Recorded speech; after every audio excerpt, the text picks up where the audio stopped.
What is going on, everybody? Welcome to the Fantasy Golf Bag live stream for the Genesis Open. I am Red Kachik, joined as always by Mr. Jacob Ray, goes by JK Ray ASU, and we're here to talk some weather and some ownership, some stacked field. We still got to figure out what we're going to do with. Jacob, how's it going, man? Welcome to the show. It's going good, Drew. Glad to be here. Ready to talk about some golfers and obviously some weather. I was hoping to have a little break from the craziness last week, but it looks like we may have to deal with it yet again. So, yes, no, we're definitely going to get to that here in just a minute.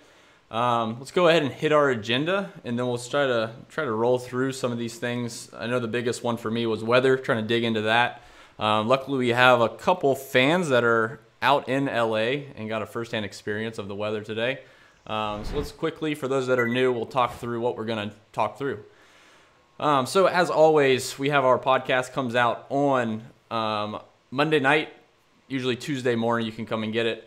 We'll talk through a little bit of that, see if we changed any of our views on players and stats, especially with the weather. We'll talk through that.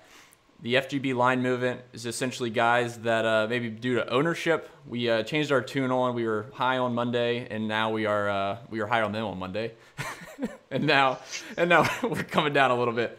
Of course, we'll touch on the weather and the course conditions, so add that in there. And as always, we'll finish up with some projected ownerships. I'm actually going to use two different sites today. Got a nod from another place, and we want to kind of compare. We'll see. They're mostly relatively the same, but we'll see how they kind of shake out. You can kind of make your own determinations on what you want to do with it. And, of course, giveaways at the end. Always a fun time. We'll spin the wheel and see if we can give something away, or three things away. Sounds good. Let's do it. All right, man. So, as you know, I did the Pat Mayo show Tuesday, so hopefully you got a chance to look at that. Always fun talking with Pat, man. He's super sharp, knows a lot. It's amazing what he retains. But a couple of the guys that kind of jumped out to me when I was talking with him, I didn't touch on Monday on our podcast. One of them was Carlos Ortiz. I started looking into him a little bit. He actually played here back-to-back in 2014, 2015, 16, and he finished 20th and 26th. His lead-in form isn't the best, but it's not really that bad. So Carlos Ortiz is 6,300. I give him a little bit of a nod over Julian Etulain, who was my guy last week, who did really well for us. The other one down there, if you really need to, and I'm trying early on in the week, I think I was going to try to stack, two low 6K guys. Sam Ryder was one down there, 6,400, and then I could basically get 8,500 and up, and I can get like three guys.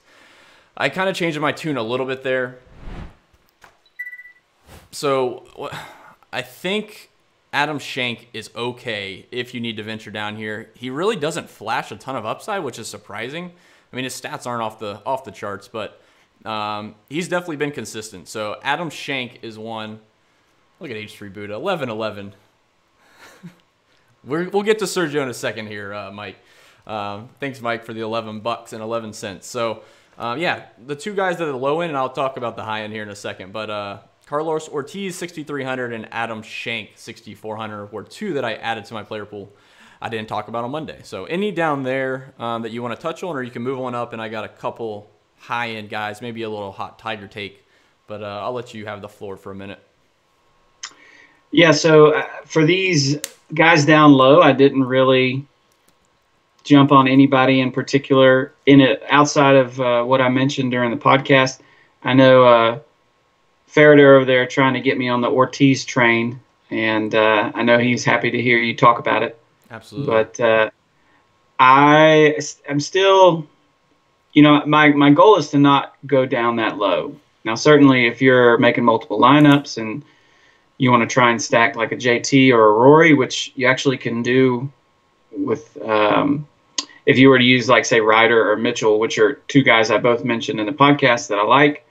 They might be probably the most popular down there, but you certainly can get a little crazy. But really nothing stood out for me as far as this lower range. Now, in the 7s and up toward the 8s is where a couple guys I really started digging into.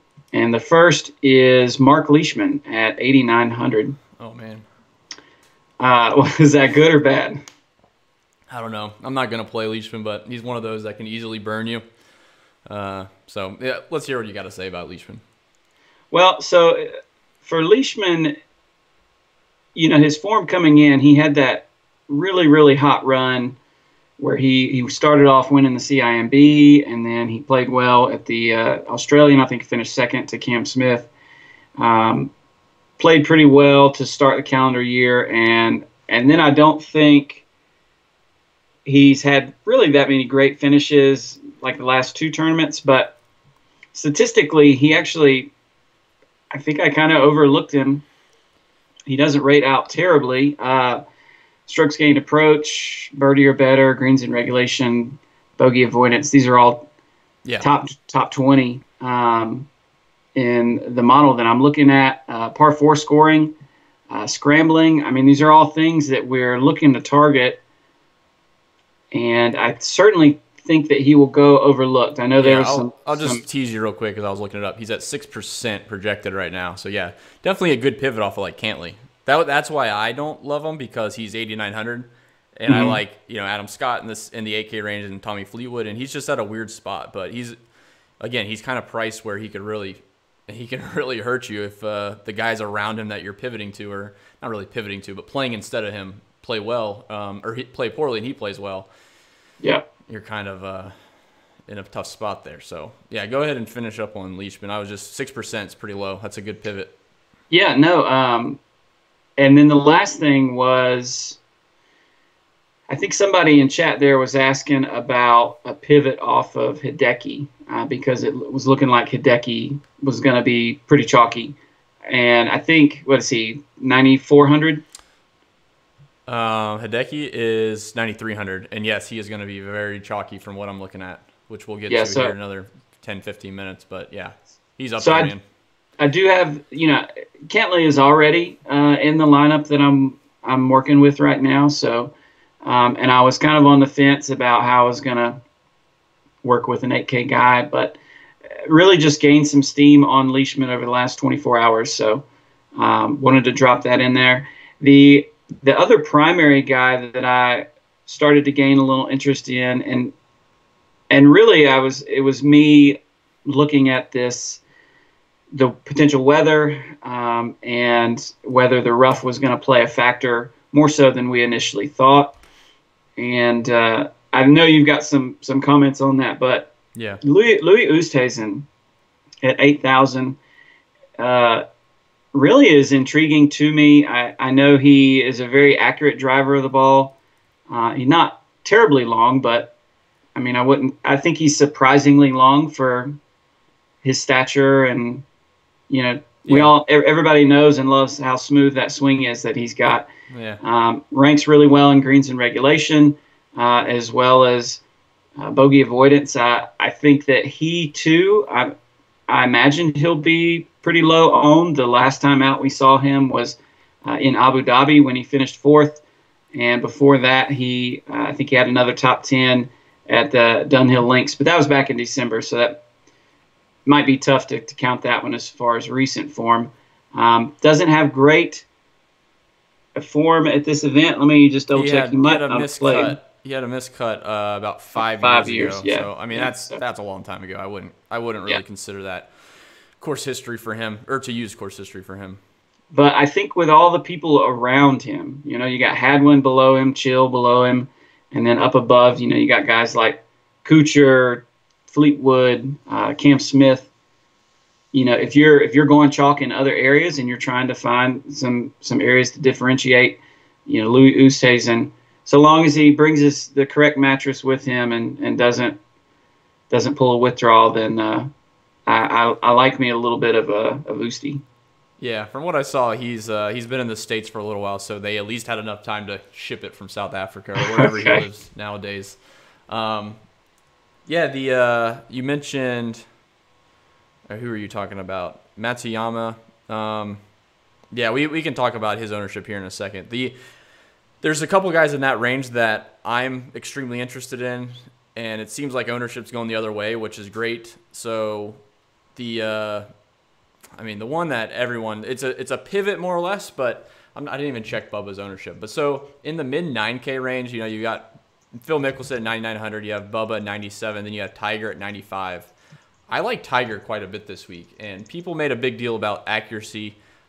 He actually drove it fairly well at the Farmers, which is somewhat of a long, you know, couple golf courses. Rough can be penal, and he was still hitting, I think he hit 72% of greens one day. That was his lowest. And he was like 77, 77, 82%. Mm-hmm. You got to like that. I mean, statistically, Tiger looks great. And I am, you know, after his form at the end of last year, and really when he played at the Farmers, man, I was really impressed. So I was talking to someone earlier today. I might run, you know, a handful of GPP lineups and lock in Tiger with like Sergio or something like that, and just have them in, you know, 25 or 30 lineups. So I like Tiger quite a bit this week. I did see a question about Leishman in the chat as far as course fit and the comp courses from Quail Hollow, I think. And I didn't check that, but I know Augusta is somewhat correlated with Riviera, and he had a decent finish last year. He finished 9th, but before that, man, Leishman's had a rough go. So it seems like you've kind of changed your tune on him. He's certainly going to be lower owned, but I probably can't make myself play him. I've already kind of decided against playing an 8,900 Leishman with all those guys around him. So kudos to you if that works out, but I can't do it. The other one that is lower owned, or a lower play that I saw in the chat for FanDuel, is Max Homa, who got added to the field late. You guys in chat can correct me if I'm wrong, but I haven't seen him get added to DK. But they did add him to FanDuel, and he's mid-priced, if I'm not mistaken, like 7,000. Mm-hmm. He's a pretty good play at mid-price on FanDuel. Like, you could pretty much stack 4 studs. Yeah, Workagut says he's not on DK yet, and he's not going to be on DK. So if you are playing FanDuel, I would look to play Max Homa. He's mid-priced, playing really well off of last week, really the last couple weeks. And this is somewhat of a home game for him. So I probably will, if he shows up on Bovada or something, I'll probably place some money on him for like a top 10. But yeah, just wanted to make a note. He's not in DK, so don't let that fool you. Go play him on FanDuel, man. He's playing good. And then the last one, then we can kind of touch on weather and revert back. But Jim Furyk is sneaking up on my radar. He's a guy, I don't even think I mentioned him on our podcast, and I didn't mention him on Pat's podcast, I don't think. But, you know, his form last week was pretty good. I think people might have thought that was somewhat random. But he's actually played really well here at the Genesis. So at the Genesis, he has, let's see, he's got 4 top 25s in the last 7 years. He missed the cut last year. And again, he really had a rough year last year. So I wouldn't worry too much about that. But yeah, we can talk about the weather and the course conditions. I think Furyk's going to be a sneaky play, and most people won't play him because they'll think he's not long enough. And I think that could be false this week. How much is Furyk? 67? 6,900. So 69, okay. yeah, I mean, he's not going to be a core play for sure, but if I were building 3 main lineups, he's going to be in one of those main lineups for sure. Wow, okay. I mean, 6,900, and he had an interview earlier this week that was pretty good. Real question, is Drew okay in a sweatshirt and bedhead? Yeah, man. It's been a rough day, rough week already. So let's go ahead and touch on the weather. I know guys may or may not have questions. This is going to be courtesy of Workacut. You can see him in the chat, and we'll talk about that. Soft greens helping the shorter guys. Jedlo knows all about it already. Let's go hop to some weather talk real quick.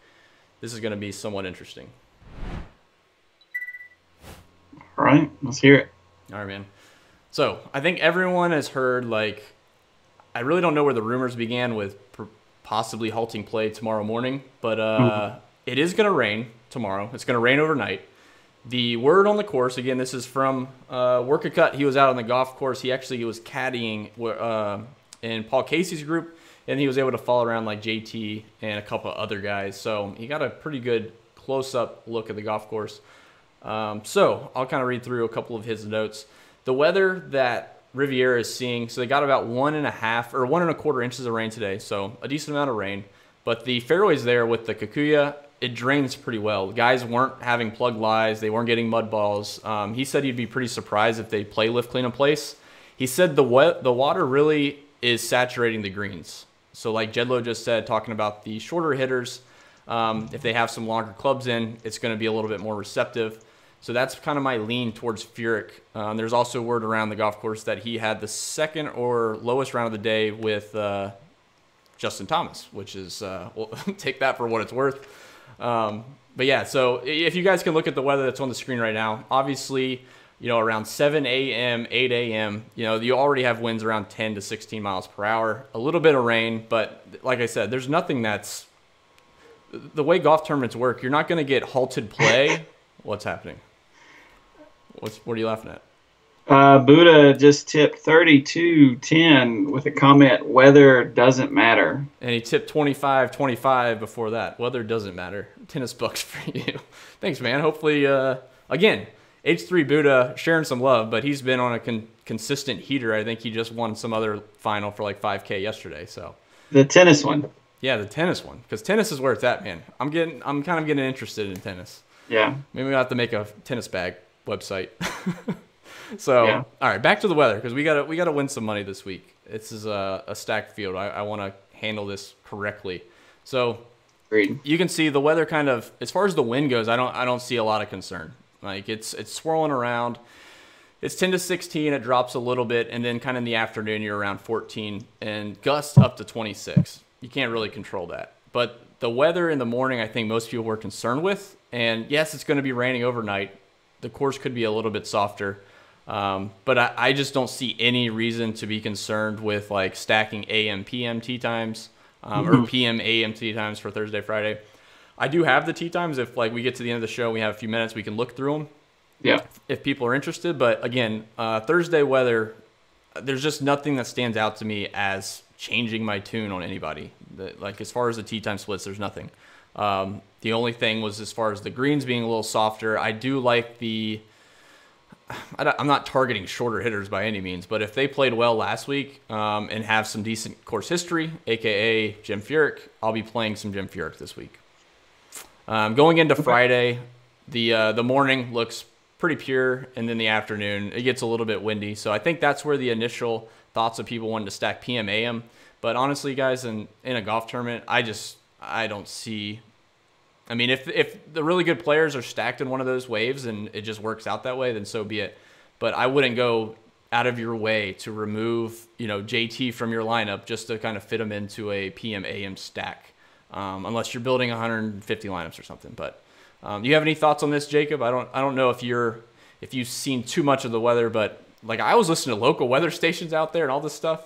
H3 put with another $10. Thanks, man. So what are your thoughts? I mean, it's the fairways being firmer, or not firmer, but not being like soft. I thought that was going to be the case.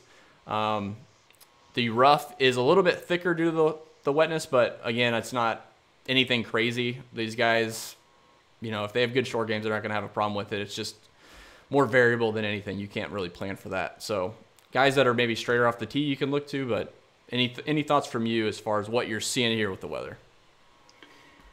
So the weather, I think it's always interesting to hear everyone's takes on it, because all of a sudden we have a lot of professionals in the field of meteorology. But no, especially what you've got pulled up there, Wind Finder. I know that, those general overviews of wind numbers they're not extremely accurate. I mean, they're good identifiers of what is the most likely thing to happen, but especially those gust numbers, they adjust, they change regularly. Like every few hours, they'll be, right there on Thursday it shows gusts, in the 20s around lunchtime. I mean, when it refreshes the next time around, it could show, 10 mile an hour is the max gust. I mean, I would temper how much you're putting on the weather. I agree. For me personally, I'm not weighing AM or PM stacks. Certainly, like you said, if you're, maxing out, mini max or something, or even, maxing out the $10 or something, then by all means throw in a couple that do that. But I think the way this field is playing out, I think you're much better off focusing on your player pool, focusing on these key stats that we've highlighted throughout the week, and really just going with your optimized lineup there. Yeah. Real quick, just to cut you off, Workacut, he mentioned how the golf course kind of sits down. It doesn't get a lot of those gust numbers. So, this wind finder hits those stations, and there wasn't really a nearby station here. There was probably one a couple miles away. So it is on the coast, and this golf course is like a mile off the coast, so it's going to be similar. But again, I think the long story short, at least for me, I'm not going to weigh weather anything out of the ordinary. And I don't know LA weather, but I assume being on the coast, it could be like we saw at Pebble last week. And literally what we're looking at now could completely flip. Like the rain could be coming tomorrow afternoon or something. And the wind switch to the AM. I don't know. But there's nothing here that makes me want to go remove people from my pool. Yeah. Or add people. So anything else on the weather of the course? I will say he made a note that Bubba's been complaining about the softness of the greens all week, so take that for what it's worth. I think Bubba finds a lot to complain about, so that's true. That doesn't mean much to me, but I know that people, the general thought process when we start talking about wet with rough is that these areas are going to be even more penal than we originally thought. I don't think that's going to be the case. I know me and you had a conversation earlier. I think that still target the guys that you're looking at, especially if you're playing longer guys and they're able to get down there further. I mean, a wedge out of this second cut, which, from the chat that we've had with Workacut, it's playing less than it normally would, right? 2 or 3 inches is what we originally saw. What, the rough? Yeah, 2 to 3 inches. If you go outside of like 5-10 yards, it's obviously thicker. Hopefully no one's out there. But around the greens, because the water runs off the edges of the greens, that's where a lot of the moisture sits and the grass tends to grow faster. So the fairways, it soaks up in the kikuyu and kind of spreads out. But on the edges of those greens, with them being raised up, the water tends to run off and collect, and then that's how that grass just grows like crazy, especially if it gets a little sun with all the water. Well, and especially, everyone knows how difficult this course is. Everyone knows how small the green complexes are. So we're already targeting good guys with green and regulation numbers. We're targeting guys with, solid bogey avoidance numbers, scrambling. So those already are factoring in the fact, the idea that they need to have good short games. This, perceived thicker rough around the greens, while it's easy to overreact a little bit, once you hear more about it, I think we just stay on the path that we sort of established earlier in the week. Stick with your guns. I think second guessing, can be the death of you sometimes. So. Yeah, and again, the rough isn't. I mean, fairway rough around the fairways is one thing. Who's this now? Oh, Nick Ferrone's taking a little bit. We need a little. We need a donation battle between Nick and Mike. Just keep going up, guys. Come on. So the only time I ever really consider rough, around the greens, what are you gonna? Even going to a golf course with a lot of rough versus a golf course. I mean, I guess you could play a little more aggressive if there's less rough, but these guys, you're not targeting a guy's mindset, more or less. Off the tee, if the rough is really up, think of a U.S. Open, then yeah, you want a guy that's hitting a lot of fairways. Maybe Cam Champ's not the best fit on a longer golf course, but with more rough. But going into the greens, man, the lies can be, hit or miss.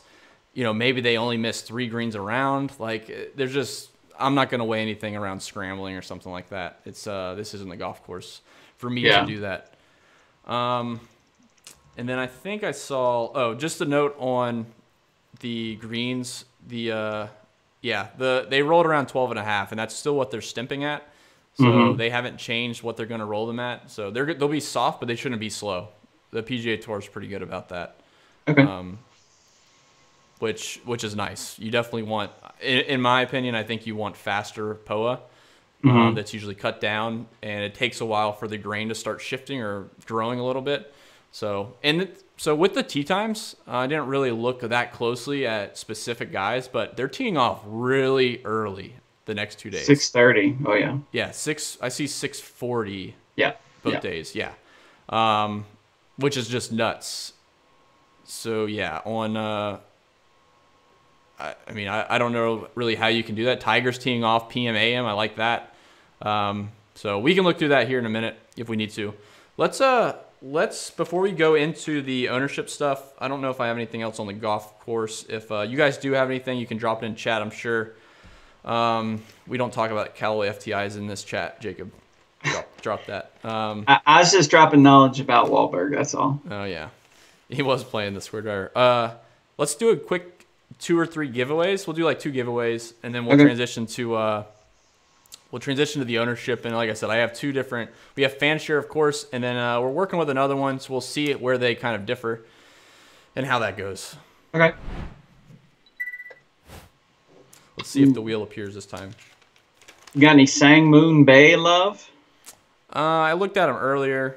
Hang on, let me make sure this wheel pops up. That would not be ideal. While it's refreshing the wheel, let me look up Sang Moon Man. And then if you guys do have questions on the golf course, you can drop them in chat. I'll keep an eye on. And then, of course, Work a Cut is our insider. And it looked like Jedlow may be out in LA. I'm not sure, but yeah. Let's see if it works. We got another donation from Gasboat, so thank you. Oh, yeah, Gasboat. Thanks, man. You guys are great. I love this. Yeah, man, happy to help. Ask away any questions you got. I'd be happy to attempt to answer them for you. So we'll do 2 quick giveaways. Who's pooping as the chalk? I don't know if he really means pooping as the chalk or popping as the chalk, but we'll talk about it here in a second. All right, so let's see what we're going to do here. All right, FGB, OG FGB t-shirt. Ah, yes. All right, the keyword is going to be, well, it's perfect. Someone just asked about Sang Moon Bay. Tomorrow's Valentine's Day. Bay is the keyword. Type in Bay in the chat to enter for the random spin for the OG FGB t-shirt. You should make it Valentine's Bay. Wow, that's too long of a word. It's a keyword, man, not a phrase. It's a clever pun is what it is. All right, we'll see. Okay, OG t-shirt here, and then we'll do one more. Shout out to Chris Ferreter. I think he's in the chat hooking us up. His company, Sobe Promotions, down in Miami. Does a lot of Red Bull stuff. He's going to be hooking us up with some new FGB t-shirts with some new colorways, which is awesome. Awesome. All right, guys. You got about 5 seconds, and I'll hit it. 3, 2, 1. Top Score League has won the giveaway. Let's spin this wheel again. We'll give one more out during this segment. We'll do another one at the end of the projections. I think that's P-Dub in Slack. It is. I recognize him now. Another OG FGB t-shirt. We'll spin it one more time. Let's get something different.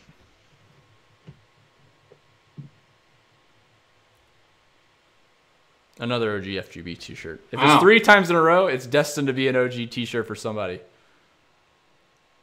It's an OG FGB t-shirt. I can't even talk now. I'm stunned. Wow. It's done 3 in a row. All right. This one is going to be, keyword is rough. Rough. Like if you have a 3 of 6 lineup this weekend, you will have a rough weekend. I'm not sure 5 of 6 will do that well this week, to be honest. Well, it's the limited field. Well, relatively. I mean, what is it, 137, I believe? Yeah, I mean, I wouldn't consider it limited. It's less than a full field. Yeah. But yeah.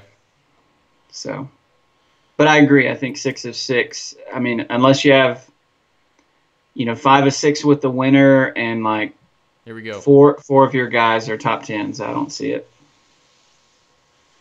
Jedlow12. Congratulations, Jedlow12. Way to go. Alrighty. We'll do another one here in just a second. All right. All right. Let's transition. Let's talk a little bit. Let's talk a little bit about some ownership. Let me get FanShare Sports up and ready. Let's transition.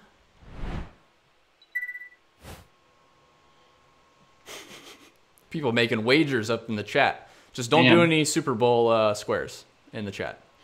Oh yeah, and then disappear. Don't do it. I can't be liable for this. All right. So there's a couple interesting names that are right off the bat. I'll go by the DraftKings price here in a minute, but let's sort by highest to lowest for FanShare. And again, FanShare Sports is the I didn't go through. There you go. If you use code FANTASYGOLFBAG at fansharesports.com, you can get 20% off a subscription. And they actually have some new tools, which we'll probably touch on. We always end up veering off a little bit and seeing some of their new stuff. But let's sort on the percent or projected ownership for DraftKings. Mm-hmm.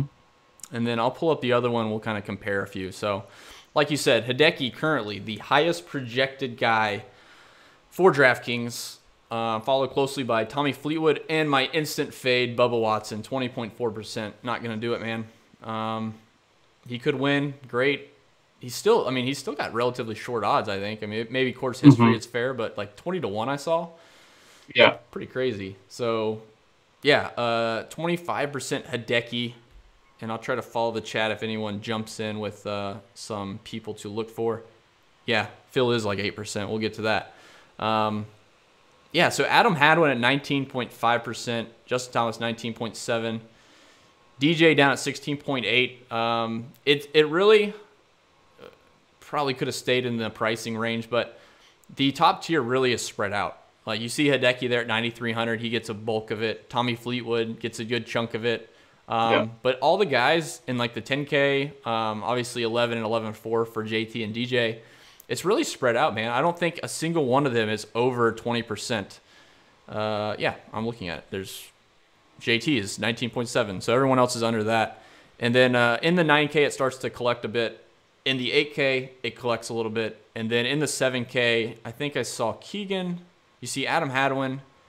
And I saw somewhere, man, Keegan was really high, which was somewhat surprising. So, yeah. What are your thoughts on what you're seeing here as far as like the high-owned guys? Like most of these are pretty expected. Kokrak, I was expecting him to be talked up this week, and rightfully so. I mean, he's at 16%, just under. Hadwin I liked a lot. I'm disappointed. He's getting a ton of tags, and he's at 20%. Yeah. But all these other guys, I was expecting around 20% for Fleetwood, 20% for JT, so nothing too surprising. Yeah, no, I see. We all know because of how stacked the field was, it was going to be relatively spaced out. Hadwin was a big surprise for me. To see Rory, I know we had talked about him sort of picking up some steam in the last couple days, but to see him at 18%, that's not a bad number on him. The 16 for DJ though is really tempting. At that range. Yeah, at that range, I'm a little more interested. If I can make a decent lineup, and not have to skip over like two 8K guys to stay out of like the low sixes or the mid sixes for two guys, I would definitely be building some DJ lineups. It's kind of negligible to me. I like Rory quite a bit, and JT is in that category, but I think I would still lean Rory. Like 2% is nothing for me. Yeah. Finau, I'm not like the price gets me, but like 18% Tony Finau, that's like the lowest projected ownership he's been in a while. At least, I mean, last week he was a little bit lower, but he's always like in the low 20s. So even at 9,100, I'm surprised he's not at 20%. Yeah. Yeah, no, I agree. Got a couple questions in there. Sergio, what's Sergio's ownership look like? Alrighty. Sergio Garcia. I misspelled Sergio. He's at 11% ownership. Okay. Phil, so a couple of the ones that are notable to me, I'll switch to DK pricing, and you can keep watching chat if there's any guys that want to pop a name in there. Tiger and Phil are two that are getting overlooked, at least right now. Phil right at 7.8% and Tiger at 9.5%. So like I said, I like Tiger quite a bit this week. It's always tough to tell his ownership, to be honest. Like 10% sounds fair, but then he'll end up being like 14 or 15%, which to me right now isn't going to kill me, but it's always a bummer when you think you can get a lower owned Tiger and everyone freaking jumps ship off of somebody like Xander and hops to Tiger. Like right now, Xander's at 15%. I could see some of that going to Tiger. Yeah. Going down the list, Jordan Spieth at 6.7. He's an interesting pivot, to be honest. And then Paul Casey after last week, 6.1. I kind of interested in Paul Casey, man. Him and Adam Scott. It's 6%. That's nice. Yep. I think I talked about this on Mayo's show. Like a guy coming off the win, like Phil I'm interested in because he's Phil, and he's played well last week at the AT&T plenty of times. He's played well at this event. So I like Phil. And at 7.8%, it makes me, I wouldn't say I like him more, but it definitely doesn't negate that I'm going to play a little bit of Phil. The other one on the other side of the coin is a Paul Casey finishing second. Like, there's a little bit of a letdown from last week. He should be completely motivated to play well again. Like, granted, he made, $700,000 last week? But to him, they're at a point they're trying to win. So him finishing second is a disappointment. There's no celebration. You know, he's not excited and going to the next event, and it's just like, wow, I get all these interviews and stuff like that. So I think Paul Casey will be, 6% Paul Casey adds to the appeal. But yeah, I like the bounce back attitude from a Paul Casey after a tough win or a tough loss to Phil. A little bit of a bounce back here at this event. He's a good ball striker too, man. Yeah. Just a couple names popping up in chat here. We can just turn through a couple of them real quick. We got Hatton up first. Okay. Let's check and then let's go Keegan and Champ. Okay. Hatton, 3.3%. Okay. I'm not really thrilled to play Hatton. I don't really have a ton of thoughts on him. I don't think, unless he ends up in some of my GPPs that I do like 50 lineups or something. Yeah. He's not at the top of my list, and he's another one of those that gets hot with the putter and he can burn you, but I'm not there. What was the other one? Champ, and then I do see RCB there. Who was the other one after Champ? Keegan. All right, Cameron Champ, 9.9%. So 10%. And then Mr. Keegan, 13.5. So I'll kind of segue a little bit as far as we'll hop back to all this stuff for sure. But Keegan was one that jumped out to me. When you start looking around the industry for different ownerships, projections, one that jumped to me was Keegan. Keep in mind, he's 13.5% per fan share. Here, he is at 20.98%. 20% Keegan right now. All the rest of these guys are about the same. Hideki's a little bit lower. Hadwin's a little higher. And then Finau, JT, Rory are all around the same. Cantley at 20. So the biggest one to me as far as the differential is Keegan. So I am not going to use that to play him or fade him. But just keep that in mind. I'd be interested to see if Keegan falls closer to 13% or closer to like 19 or 20% in your contest. So just keep that in mind. And we can compare some of these other ones too. Cam Smith. Yeah. Let's do Cam Smith and let's do Kang percentage. Kang. I think Kang was lower than I even thought he was going to be. Cameron Smith, 14%. Okay. Oh. And then Kang. If I can type. Yeah, 14 for Smith. Yeah, see, Kang there is 4.5%. I feel like that's going to be higher. Let's check it over here, though. He's been getting talked up a ton with his course history and his form coming in. And he had really good – I mean, he played really well last week. I planned to play him. I just thought maybe his ownership would go higher. Where the heck is Kang? Let's just search it. Yeah, they have him at 2%. So I don't know. That seems low to me. Yeah. And then 4% or 4.5% over here. Yeah. Who else we see? Silence on Cam. Man, this is an open show. We gotta share a little bit of info.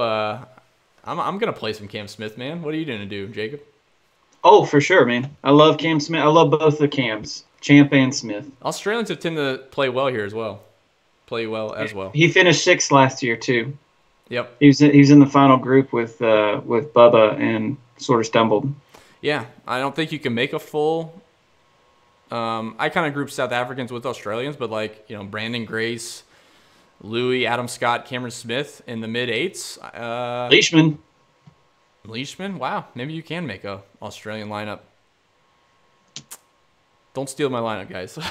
I might have to do an Australian lineup. We're not supposed to give away full lineups, Drew. I think that was only 5 guys. Okay, maybe. Ryan Moore at 2%.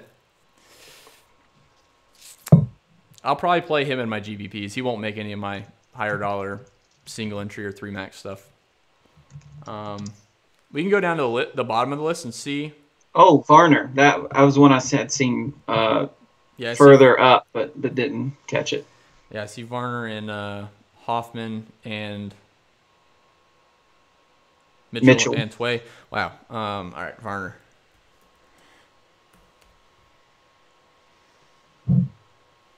$6.7. I'm glad that came up. Varner is a guy that I've picked up some interest in. I was looking at some of his numbers. He actually rates pretty well in bogey avoidance. He rates well in off the tee. Yeah. Interesting. Yeah, he's sneaky long, actually, with that swing of his. And I was looking par 4 scoring. He's pretty high also.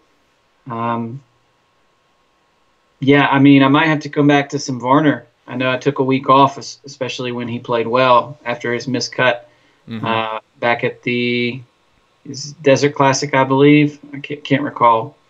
But he also has good course history here. He's got a 20 – where's it at? 20 – There's Sungjae for whoever was asking about Sungjae, 5%. I'm playing a lot of Sungjae, so if you don't hear from me on Saturday and Sunday, if you don't hear from me on Saturday, it's because he missed the cut, and I'm very, very upset. If you don't hear from me on Sunday, it's because I'm barred up somewhere sweating something out because he's going to be in a lot of my lineups. Okay. Because even with, I don't know if anyone else knows this, but even with his missed cut last week, dude struck the ball well. Like, he had a couple big numbers, but tee to green, all the strokes gain stats, green and regulation looked pretty solid. And apparently this guy plays like 10 weeks in a row. So if he's 7,700, 5%, I'll keep playing Sungjae M. I think he was on our betting card, which we can look at here in a second too. Yeah. Chris, I do like rum. So Vidro Vlad, Wise is actually really interesting. He's like 1%, man. The cheapest that I've seen him in probably 8 months. He was 90.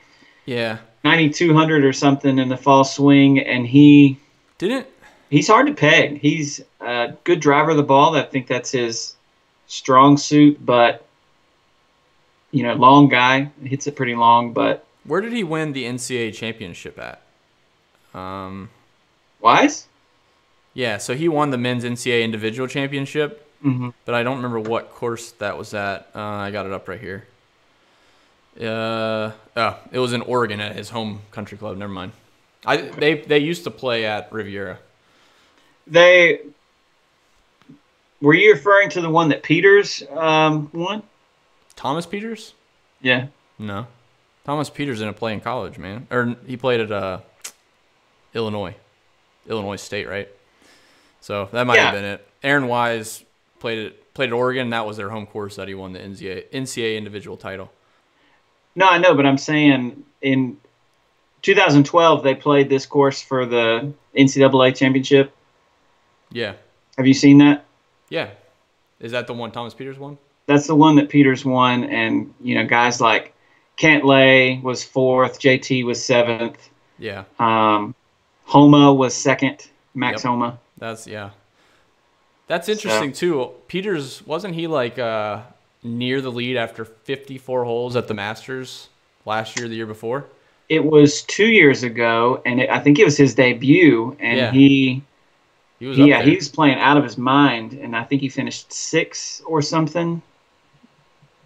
I'm not sure, but yeah, he was really Illinois. Close. Yeah. University of Illinois, he went, not Illinois State. Peters is not in the field. Don't get it twisted, anybody. All right. Poston over, what was the question? I think Vlad, Poston or Wise.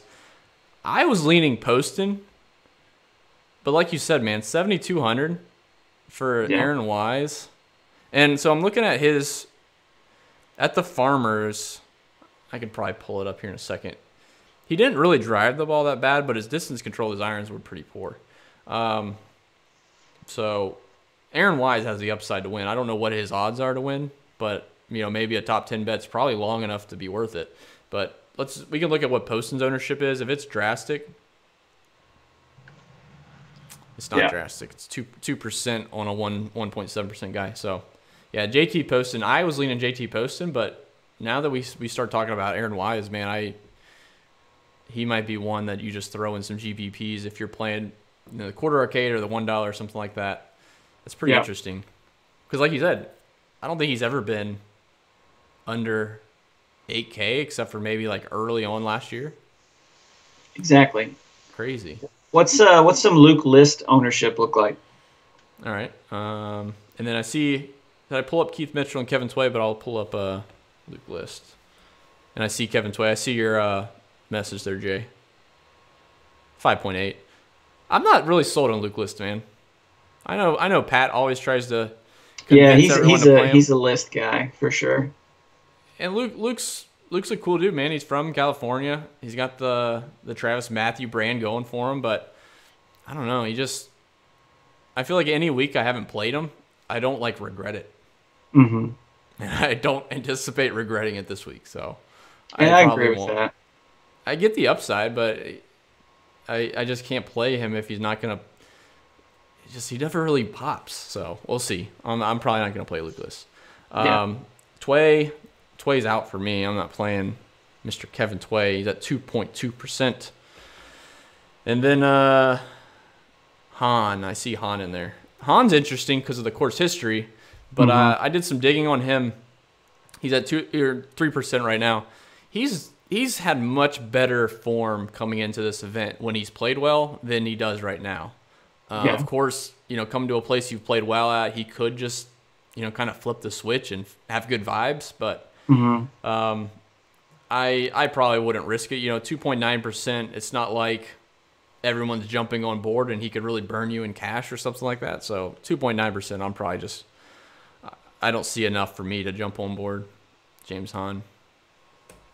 Anything else down here? Then we can kind of look at, I see Hoffman. I don't think we looked at him. And then Gammo asking about Scott's ownership too. I think Adam Scott or Scott Stallings? That's a good question. We'll do both. I did see Hoffman. 5%. He's another one. He's got the Augusta thing, and Pat was very convincing about him, so I might add him in some GPPs. Let's see what his last week's. How did he actually finish stats wise? Yeah, pretty solid. Just didn't putt well. Didn't hit a ton of fairways, but hit a lot of greens. So yeah, Hoffman's in play. I'll probably play him in one of those. Buddha. He's going down. He's gone down now. $5. We're not doing our job, Jacob. What's Stallings there now? Stallings? Yeah. I'm curious, Buddha, if ownership doesn't matter and weather doesn't matter. What matters? Yeah, what matters? I think names matter. Names matter. That's it. That's why I've been doing so bad. Yeah. He'll probably play Tiger and Phil because of that event that he heard on ESPN, Tiger versus Phil. He's like, it goes together. Stallings 8.3. Adam Scott, I'll look at him. I like Adam Scott. He's another Aussie. I'll throw him in the mix. Dude, I'm going to have 8. multiple Aussie lineups now. What did you say Scott was? Scott Stallings? No, Adam Scott. 13.6. He's kind of up there, but I'm still won't play him. 8% for Scott Stallings is. Hope you're gonna say high. Yeah, no, I think that's crazy. Playlist at the Heritage only. Is it the Heritage or is it the Honda or is it both? Vlad. His name's probably not even Vlad. It's probably something else. We call everyone by the DFS names. Yeah. Do you find that fan share is pretty accurate with ownership? Mostly, man. I think ownership's tough to pin for like generic GPPs. Like obviously, Fantasy Labs has a really good tool where after lineups lock, you can go check how a player's ownership changed from like a $5 GPP up to like the $1,500 and everything in between, club twirls and stuff like that. And you'd be surprised, guys. Like Cantley will be 30-something% in the $333 GPP, but then in the $5 he's like 12%. So I don't.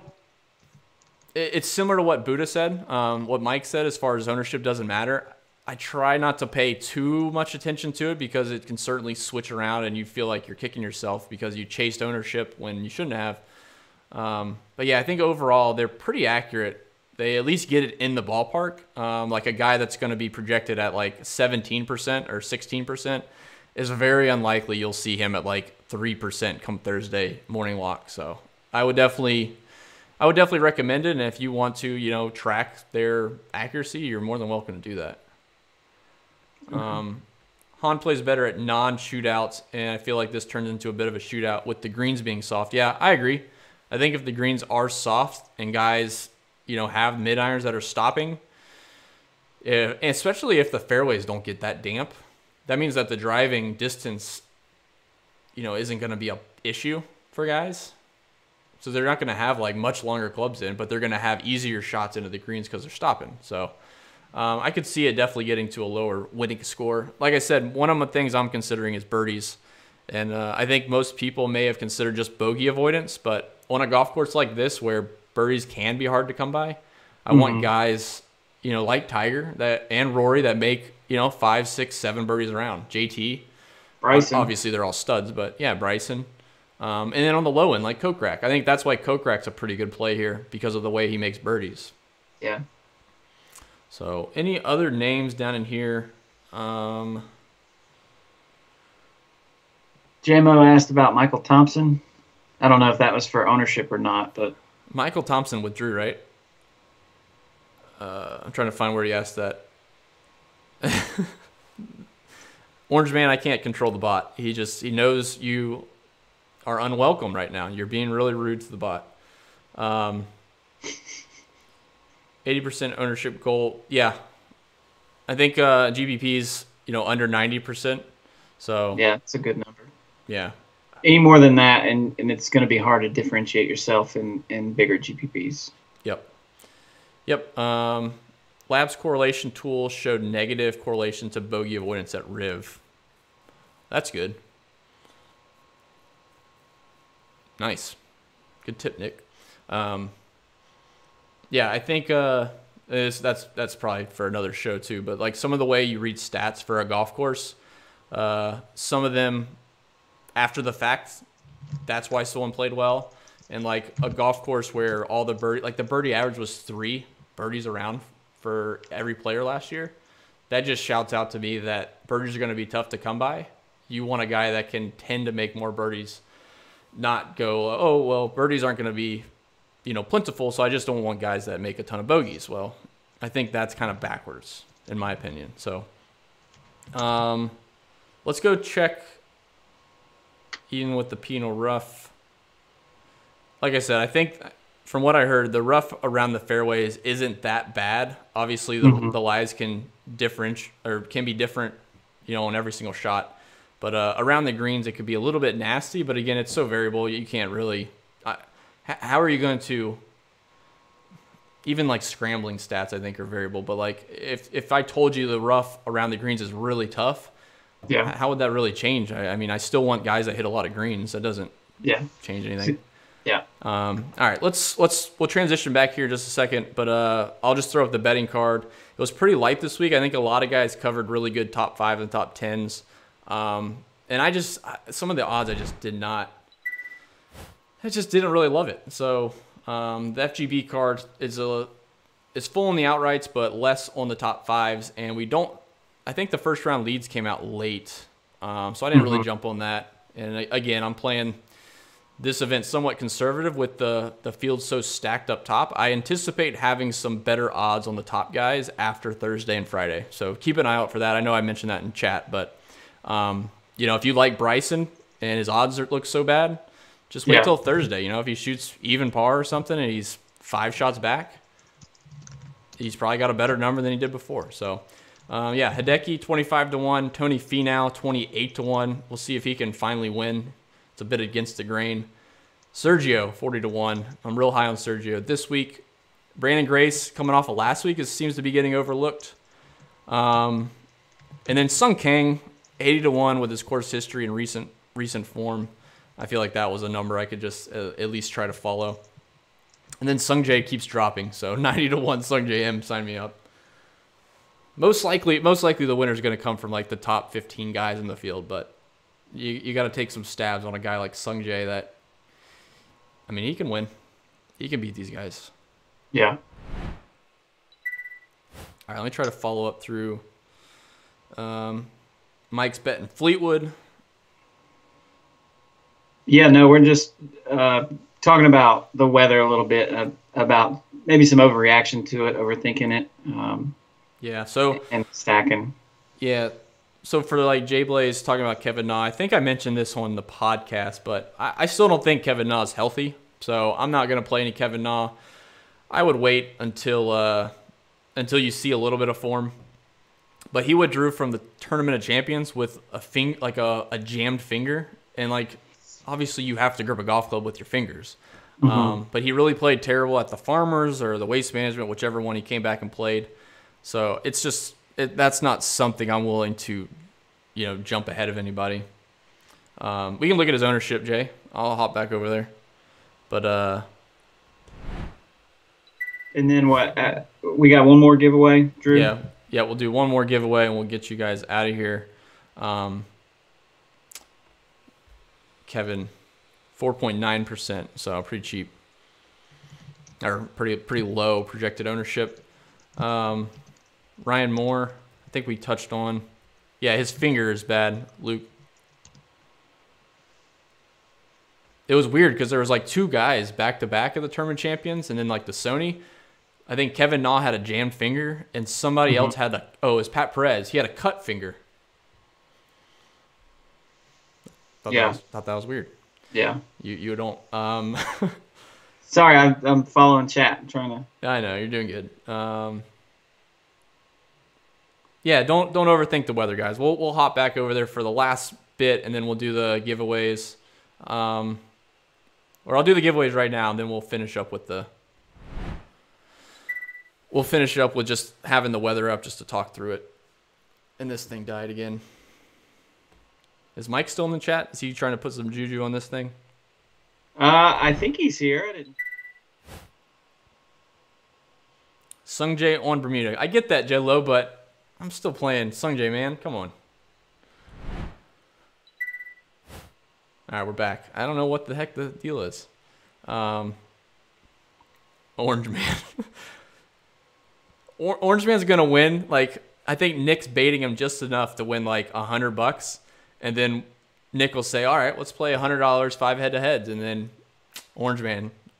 Down. I wouldn't suggest it, man. Yeah.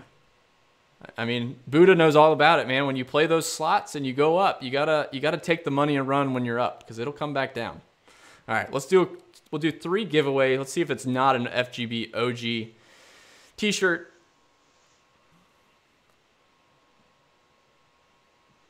What did I do, man? I feel like I jacked something up on this. What we got? I don't know. Is it a t-shirt again? Yeah, it's an OG one. It's not even a regular one. All right, FGB hat. We'll do that one. All right, guys. All right. FGB hat. We'll do these 3 giveaways. We'll hop back over, finish up on the weather, last-minute update, and then we'll get you guys out of here. So let's do the keyword for the FGB hat is not tiger. It is Tigre. Got to pay attention. Tigre. Tigre. Speaking of Tigre, did you see those videos of his swing when he was 16? Yeah, man. Yeah, I got his How I Play Golf book from like 2004 or something like that, and he's got all those old like 1997 swings when he first turned pro. It's solid. It's a butter swing. Yeah, his 1997 swing when he won the Masters really was god awful, if I have to be quite honest. And the 2000 swing that Butch Harmon did with him is just crazy. All right, here we go. 3, 2, 1. B. Higgins. Congrats, B. Higgins. All right, we'll do one. We'll do 2 more. We'll see what we get here. B. Higgins 238 for the hat. It just wants to give out OG T-shirts, so I guess we'll just do it. All right, this one will be. Oh. What you thinking? Riv. Well, just Riviera. Riviera, that works. I get stuck on these keywords, man. I feel like they got to be good. No, it's not. It's not Riv. Riviera. full Riviera. Don't listen to Jacob. You're costing these guys T-shirts, man. Don't worry, you spend it again, it's going to be another OG, so they'll have another chance. Oh, and thanks to I think it was Luke Burgess in the chat. He shouted us out. He got his swag bag this week on Tuesday or Monday. So thanks, Luke, for tweeting that out, man. Look good. Freddie's interesting work cut. I was tempted to play him on Monday. He's talking about Boom Boom, Freddie Couples. Yeah. I feel like you're just doing it for just to do it. And it's not really like nothing behind it. He's still playing Champions Tour. So I don't know. All right, we'll roll it. Vidro Vlad on the FGB OG t-shirt. All right, last giveaway. Then we'll hop to the weather. Nice, man. Congrats. Yeah, Luke, for sure. Hopefully you enjoyed. Hopefully it fits all right. FGB hat. Give me a keyword, man. I don't know. You're right. This is hard. I'll give you one.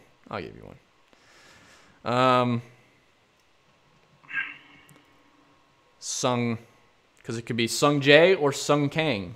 So just Sung. Sung.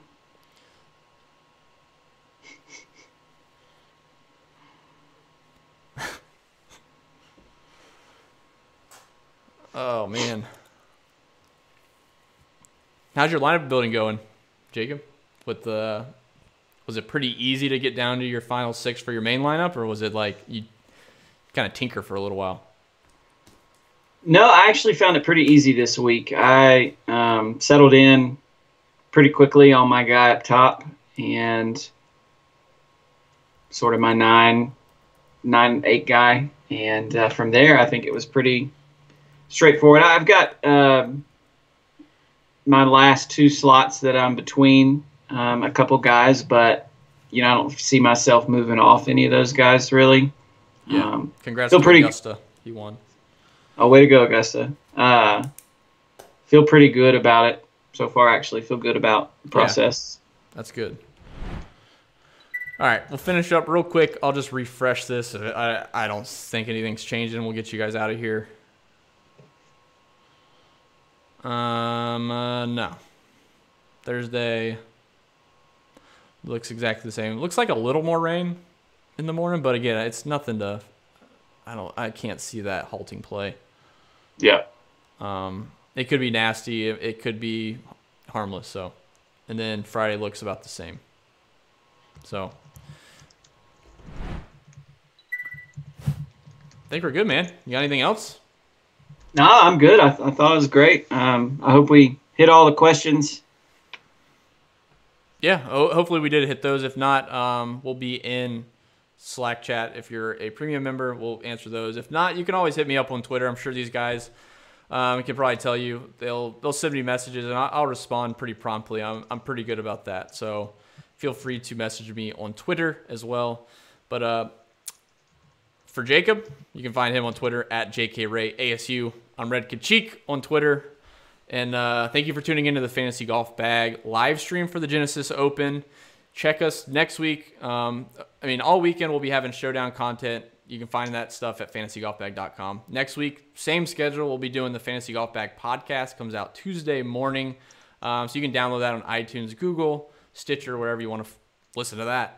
And then we'll be here again next week, Jacob, 9 p.m. Eastern for the live stream. So Sounds good, guys. We appreciate it. We hope you have a tremendous week. We hope you make some money, and we'll see you next week for the podcast and the live stream. So good luck, guys. Thanks so much. see you guys.